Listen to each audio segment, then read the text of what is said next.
So, like I said, we're going to do these first 6, and in this video, again, if you would just take your belt, I think this size is a good one.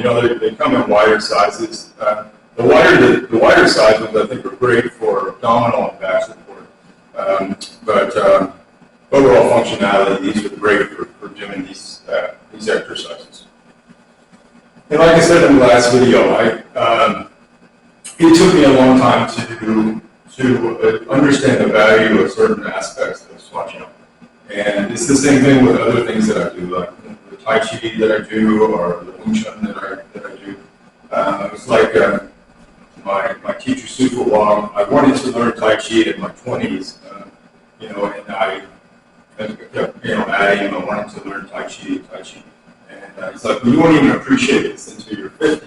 And in most ways, he was right on that. It took me a long time to actually understand Tai Chi, to improve my skills at it, all kind of things. And then I'm in my 50s, so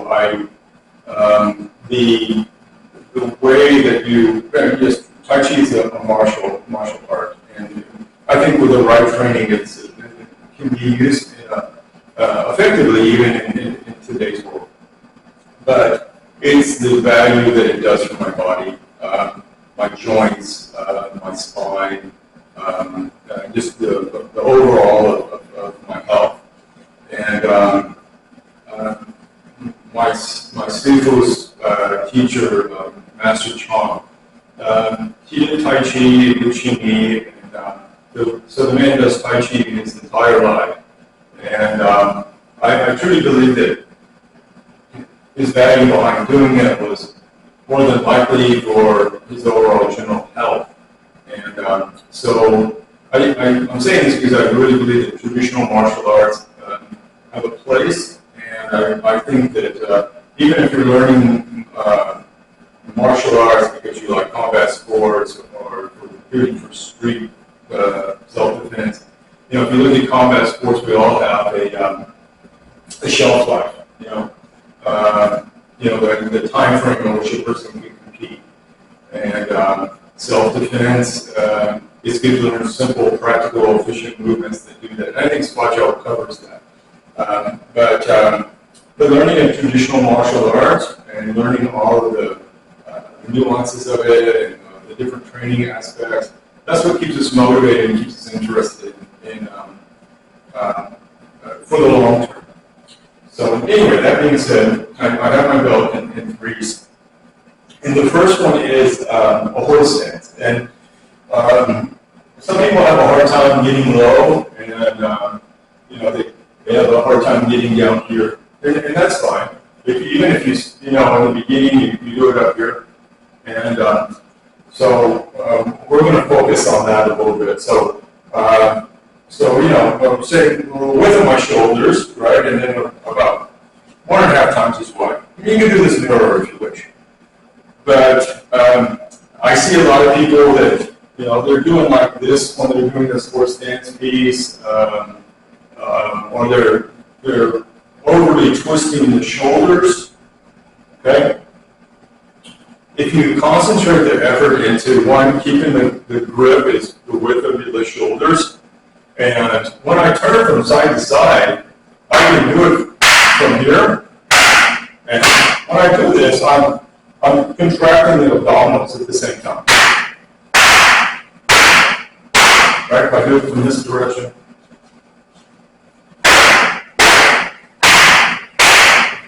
Now, all of these have variations. You can do it twisting on the waist, right? I think this first one, it's just like a horse stance itself. It's an isometric exercise, and it's strengthening the quadriceps, and it's kind of helping to stretch out the back, opening the hip will stay the same. I think this first one is more about getting you to connect with the core by doing the exercise. Just like doing the horse stance by itself, it's strengthening the legs, it's getting you to understand the power that you need and to be able to do these explosive motions. So when I turn with it, I'm going to stop I'm not going to do like this, right? When I turn with it, it's like my elbow is going to come to this line, and then I'm going to twist from the waist, see? And you have to relax in between it, or you'll just keep them tight, and you won't breathe.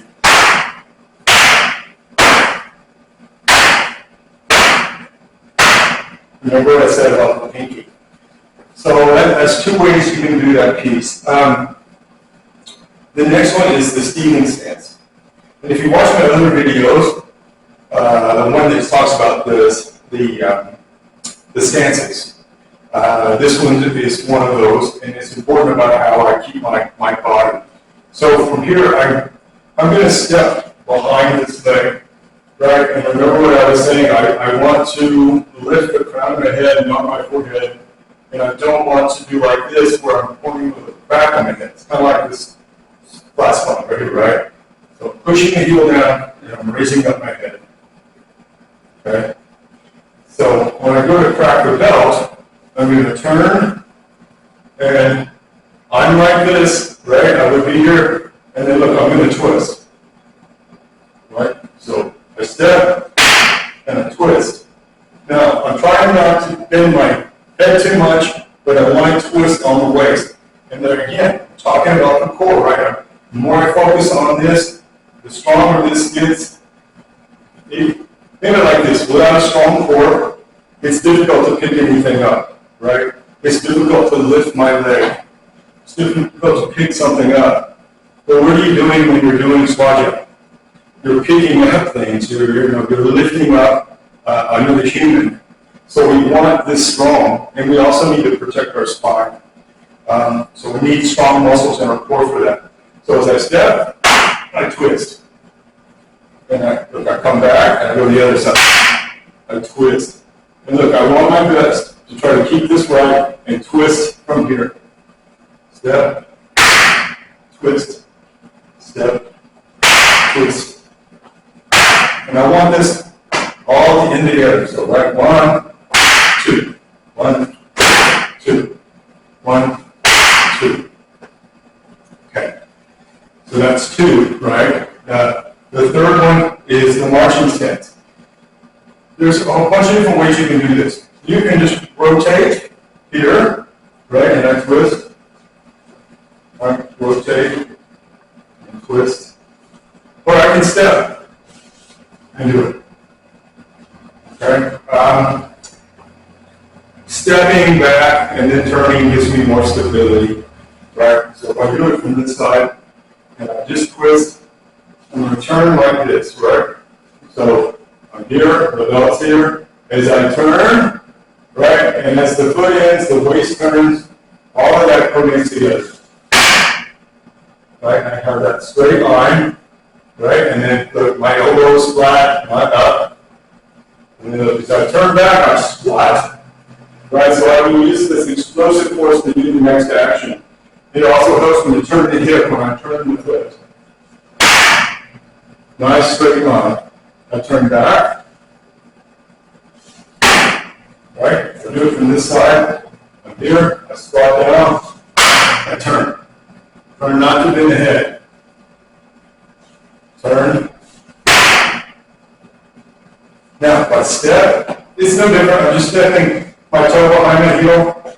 Do this all the time when if you're doing any kind of a long range martial art, right? But I'm talking about wide width. But step and turn.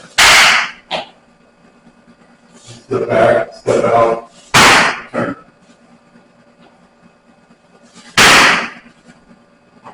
Right? So those three are somewhat stationary. The next one is forward marching stepping. Okay? So my foot is out. I mean, I can start from here, make this very formal. Turn my foot, do a cat stance, and my belt, I'm ready to go. And then as I step out, I'm kind of in a crouching stance, and I'm gonna drive this foot down or into this foot to turn, right? Now, we talked about this in the form and things like that. I can leave the foot this way, turn this foot to turn this foot, Or I can have this foot at 45 degrees, you drive force down, give reaction force to turn the hip, and turn me out. Either way you do it, you want to keep this straight line, right? So once I'm here, I get a twist with the belt, right? So I'm here, and then step, twist. Lift the head up, don't follow the belt. Let the waist do that. So I'll come back, I bend, I step through, I'm going to do it again, and turn me, back to that. Bring me back to the front, I step through, and then again, I'm going to glide down, turn. Now, I'm going to do one with the turning of the foot. It's no different. In theory, you just turn, be sure that the finger is connected to the hip so you can turn the body.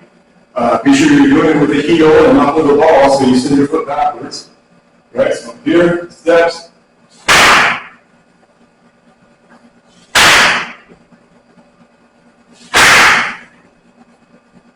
Okay. All right, so that's 4. We have 2 more, and these 2 are just like in the forms. So this one is forward marching, stepping with kicking, right? So same thing I just did,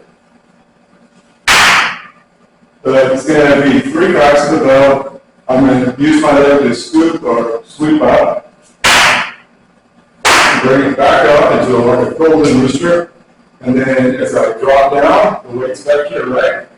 I drop down as I turn the foot, crack, right, and down.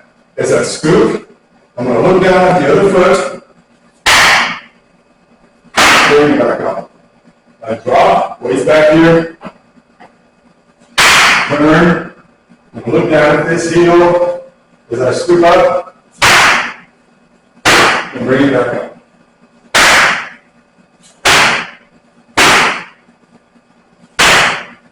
Okay? And you can do it very rhythmically.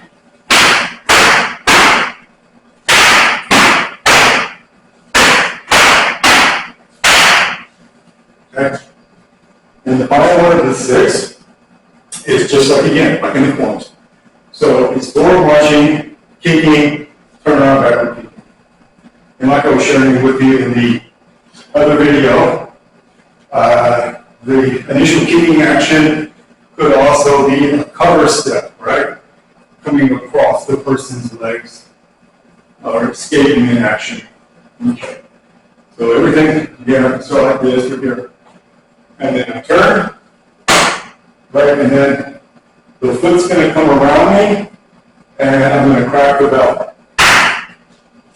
And then from here, I kick back, and I turn, I twist the waist, and I look up behind me. Now, it's easy to step through. You can also turn around, so I'll bring myself back here. I'll come up in a cat stance or Ricky stance. Again, 1, 2, 3. Be sure you're not doing it one-sided. Some people will. They're so dependent on a right or left side that it's hard for them to go side to side. We want to keep that balance. Again, 1, 2, 3. So through, 1, 2, 3. And again, if you have limited space, I can just do here.